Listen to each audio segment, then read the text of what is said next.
Taking care of yourself and your baby in early pregnancy actually starts before you ever get pregnant.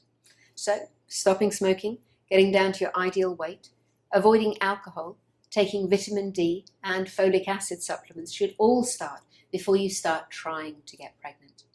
If you're taking regular medications, particularly for epilepsy, it's really important to see your doctor beforehand. The same thing applies if you have type 1 diabetes and are taking insulin. You want to get in the best possible shape to get pregnant. Once you are pregnant, you're probably going to feel exhausted, especially in those first 12 weeks before anybody else knows you're pregnant, because so much of the work of forming your baby happens during that time. Do make sure that you have plenty of time to relax, even if nobody else is allowed to know if you're pregnant. If you have drunk alcohol before pregnancy or before you knew you were pregnant, then don't worry too much about it, but do try and avoid alcohol and indeed any medication if you can during those first 12 weeks in particular.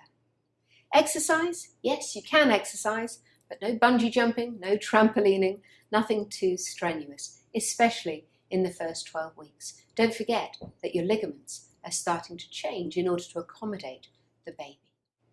We don't know for certain whether flying increases your risk of miscarriage in those first 12 weeks of pregnancy.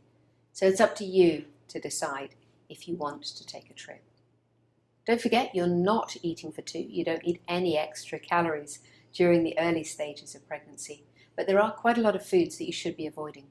Talk to your GP.